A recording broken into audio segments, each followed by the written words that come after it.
cannot be sicker than what we are now. I mean, look, we're sisters. Now, I was a little boy, 15 years of age and 16, playing with little girls. And older woman in my 20s, I didn't hear anything about fibroid tumors. There may have been cases here or there. But now, you are not going to reach the age of 16 without a fibroid tumor. I don't care who you are. No. And young men, you're not going to escape 30 without a prostate problem. I don't care who you may be. No, you're going to get it. Why? Because we were trained, not trained. We were forced to violate. We were forced to violate. Forced to violate the food that God gave us. That food that God gave us in Africa. You think that God placed us in Africa and did not place our food with us? Oh, he's going to do that for the gorilla. He's going to do that for the polar bear. He's going to do it for every animal but us. What kind of God is that? No, God just doesn't do that. God feeds and supplies everybody with their needs. So what was the food that God gave the black man in Africa? I mean, I can't ask you that question. Because the answer, again, is the answer I get from the Africans. Well, you know, God gave us rice, gari, cassava, sweet potatoes. I said, African, banjo, this food is not African. This food is European. The African did not indulge in hybridization or cross-pollination. You see, the African were a race, and is a race now, totally satisfied with what the Creator gave us. The African did not violate that. We are not guilty of violation. That's why I don't pray to save me from my sins. See, I never was sinful. I never felt that. I do not pray to save my soul from sin. Why? Check it out. Just check it out. Check where God placed me. In Africa. And while I was home, I did not have any alcohol. Did not have any money. I did not have prostitution. Did not have jails. I did not have lawyers and judges. I did not even wear clothes that were so clean.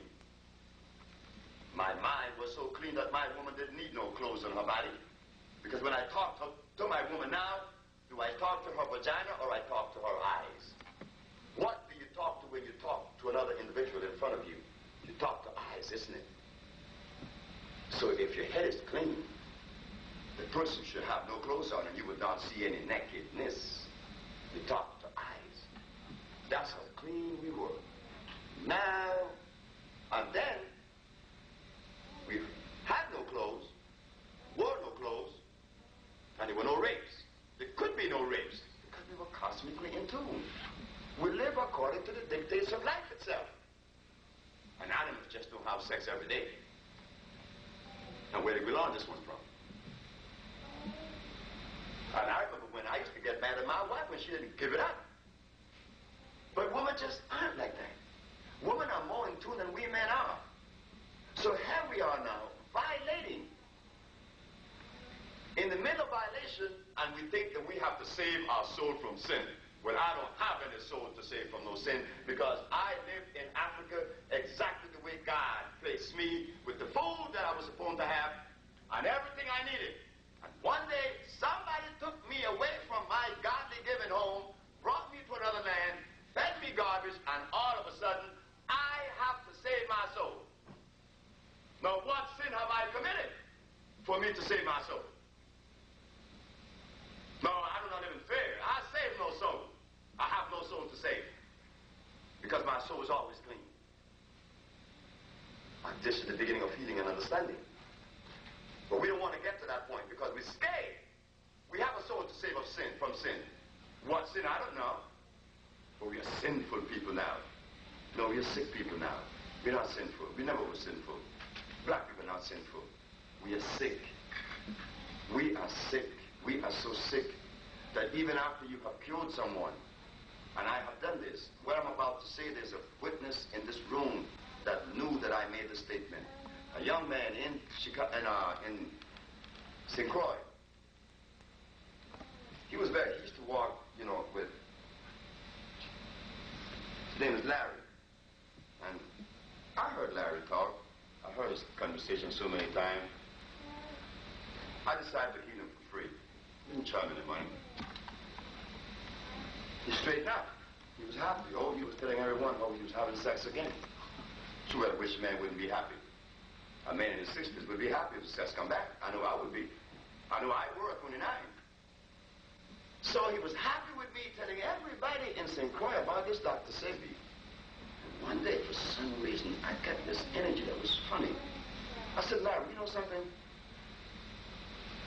One day you're going to find the need to kill me. He looked back of him because there was a young man sitting in the back of him, Olu.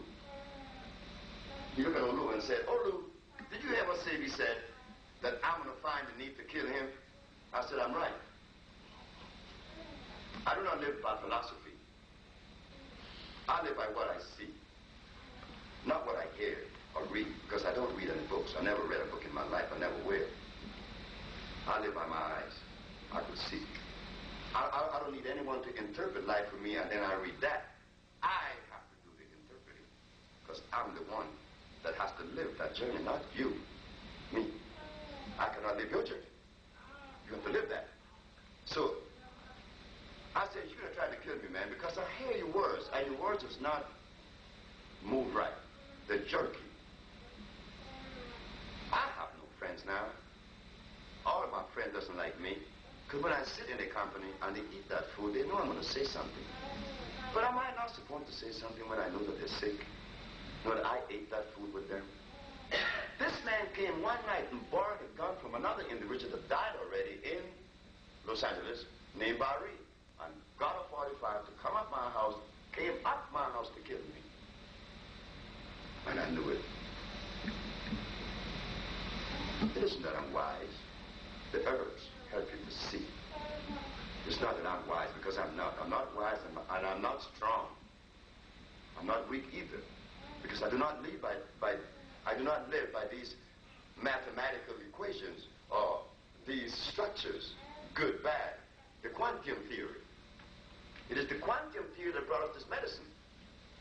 It's the quantum theory that prevents us from seeing how genetics is responsible for our nutrition and how it dictates. Quantum theory. So understanding now that God placed every animal in every geography with a temperature, with an environment that is consistent with that group cell, that cell group, to maintain life, that you cannot take a polar bear. I mean, if you think you're smart, check this one out. Go to Africa and place yourself in the Serengeti plain in the month of August, and under an acacia tree is sitting a polar bear.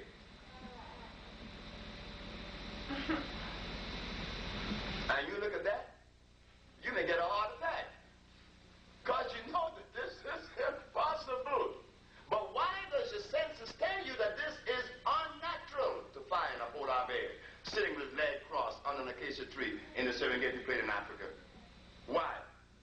The senses tell you that this is out of balance. The polar bear belongs where? You see, the senses know that. So we have to put our senses back into all aspects of life to help us to decipher this particular problem that we are faced with, because we are sick. I know we are sick, because I was the sickest of them all. Because my friends, when I told them that I couldn't have sex, I was impotent, man, they said, shit, don't mention that. Why do you do that, man? You don't do that. I said, why? I'm impotent. I want to tell the whole world that I'm impotent, because there may be one dude someplace that could cure this disease. I want him to hear it. But with my brothers who live with the stress that was placed by the quantum theory, he's afraid to say that he's impotent. So now that we're faced with this thing of health, we have to understand the reason why we're sick. Why is it that we're sick? Because why? You're not eating the food that God intended for us to eat. That's all why.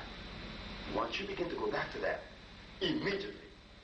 And I cannot stand in front of you and tell you that I'm on the bandwagon 50%. No.